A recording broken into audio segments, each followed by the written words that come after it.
নাহমাদুহু ওয়া নুসাল্লি আলা রাসূলিহিল কারীম। এই গতকাল ইউটিউবে একটা ওয়াজ শুনলাম। এক হুজুর বক্তব্য দিচ্ছেন। হুজুর হয়তো সুফি আজমে বিশ্বাসী। মাজার কেন্দ্রিক যে দরবার শরীফ আছে সেই দরবার শরীফে বিশ্বাসী একজন মূর্খ বক্তা, একেবারেই গণ্ড মূর্খ বক্তা। সে বলতেছে আমাদেরকে গায়েল করার জন্য, সে বলতেছে যে মৌলভী বিদাত বিদাত করো। তুমি কি জানো তোমার হাতের মোবাইলটাও যে বিদাত? তুমি কি জানো এই যে মাইক্রোফোনটা এটাও যে বিদাত? অর্থাৎ এই মৌলবি জানে না যে বিদাত কাকে বলে। মৌলবি যদি জানতো বিদাত কাকে বলে তাহলে কোনোদিন তারা এই কথা বলতো না যে মৌলবি তোমার হাতের মোবাইলটাও তো বিদাত। আচ্ছা, বিদাত কাকে বলে? আল্লাহ রসুল সাল্লাল্লাহু আলাইহি সাল্লাম বলেছেন, মান আহদাথা ফি আমরিনা ফাহুয়া রাদ্দুন।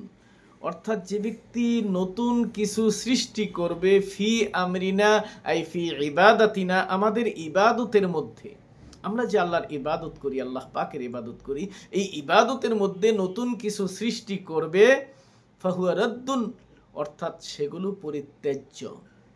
ইবাদত হিসেবে নতুন কিছু সৃষ্টি করা সেটা বিদআত, সেটা পরিত্যাজ্য। নবীজি বলেছেন, কুল্লু বিদআতিন দালালা, প্রত্যেকটা বিদআত হলো গোমরাহি, ও কুল্লু দালালাতিন ফিন্নার, আর প্রত্যেকটা গোমরাহি হলো জাহান্নাম। কাজেই এখানে বিদআত কত জঘন্য। তাহলে বিদআতটা কাকে বলে? যে আমাদের ইবাদতের মধ্যে নতুন কিছু সৃষ্টি করা। এখানে দুইটা জিনিস আছে। আমরা ইসলামের জন্য যা কিছু করি, ইসলাম হিসেবে যা কিছু করি, তার মধ্যে দুইটা জিনিস, একটা হলো ইবাদত, আরেকটা হলো ইবাদতের জন্য সহায়ক। একটা হলো ইবাদত, মূল ইবাদত, আরেকটা হলো ইবাদতের জন্য, অর্থাৎ ইবাদতের জন্য সহায়ক। দুই জিনিস। যেমন নামাজ, রোজা, হজ, যাকাত, এগুলো মূল ইবাদত। আর মাইক্রোফোন, নামাজের জন্য মাইক্রোফোন ব্যবহার করা, এরপরে নামাজ শিখার জন্য মাদ্রাসা কায়েম করা, নামাজ শিখার জন্য আলিয়া মাদ্রাসা, কওমি মাদ্রাসা, এলেম শিখার জন্য এই যে সিলেবাস তৈরি করা, এই যে ক্লাস সিস্টেম, এই মাদ্রাসা, এগুলো হলো ইবাদতের জন্য সহায়ক শক্তি। সুতরাং ইবাদতের মধ্যে নতুনত্ব সৃষ্টি করা, এটা হলো বিদআত। আর ইবাদতের সহায়ক শক্তি যেগুলো ইবাদতের জন্য সহায়ক, এগুলোর মধ্যে যত নতুনত্ব আনেন না কেন, এগুলো বিদআত হবে না। যেমন নুরানি ট্রেনিং, এটা নতুন। তারপরে মাদ্রাসার এই সিস্টেমগুলো, এগুলো নতুন। নামাজের জন্য মাইক্রোফোন ব্যবহার করা, এগুলো নতুন। মসজিদে এসি ব্যবহার করা, এগুলো নতুন। কিন্তু এগুলোকে কেউ কিন্তু ইবাদত, মূল ইবাদত মনে করে ব্যবহার করে না। এগুলো ইবাদতের জন্য সহায়ক, যেগুলো হইলে ভালো হয়।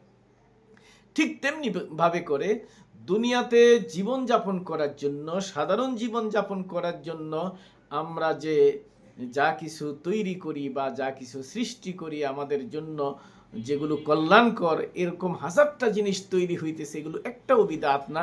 কারণ এগুলো, এই যে লঞ্চ, স্টিমার, জাহাজ, উড়োজাহাজ, বাস, ট্রাক, এগুলো যাই কিছু আমরা বানাচ্ছি, এগুলো কেউ ইবাদত মনে করছে না।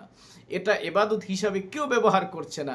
এখন এই মৌলবি যে বলল, মৌলবি তোমার হাতের মোবাইলটাও বিদআত, মৌলবি তুমি যে গাড়িতে চলো এটা তো রসুলের যুগে ছিল না, এটাও তো বিদআত, মৌলবি তুমি যে বিমানে চলো এটা তো সাহাবায়ে কেরামের যুগে ছিল না, এটাও তো বিদআত। এটা মারাত্মক গোমরাহি কথা এবং মূর্খতা।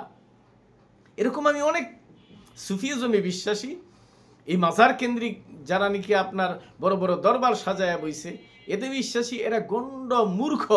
মূর্খতা এদের এত বেশি, কোনটা বিদআত কোনটা শরিয়াত এটা তারা জানে না। এই জন্য কথায় কথায় তারা বলে, তুমি যে বাসে চড়ো এটাও তো বিদআত। আসলে তো বাসে চড়াটা, মোবাইল ব্যবহার করাটা, মাইক্রোফোন ব্যবহার করাটা, এরপরে আরও যাই কিছু আছে, মাদ্রাসায় পড়াটা, মাদ্রাসার সিলেবাস, এগুলোকে কেউ মূল ইবাদত মনে করে না। এগুলো ইবাদত হিসাবে করা হয় না। ইবাদত তো মূল, যেটা আল্লাহ রসুল সাল্লাল্লাহু আলাইহি ওয়াসাল্লাম নামাজ দিয়ে গেছেন, এটা ইবাদত। আজান, এটা ইবাদত। কোরআন তিলাওয়াত, এটা ইবাদত। এগুলো মূল ইবাদত। এই ইবাদতের মধ্যে আমরা তো কেউ নতুন কোনো ইবাদত সৃষ্টি করতে পারবো না। ওইটাই বলা হয়েছে, নতুন কোনো ইবাদত সৃষ্টি করা, এটা হলো বিদআত। যেমন আল্লাহ রসুল সাল্লাল্লাহু আলাইহি ওয়াসাল্লাম।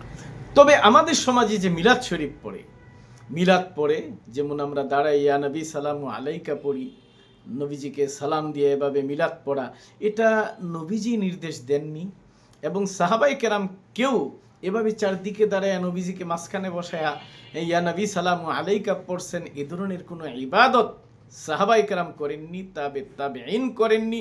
এগুলো আসছে আল্লাহর রাসূল দুনিয়ার থেকে চলে যাওয়ার ৬০০ বছর পরে।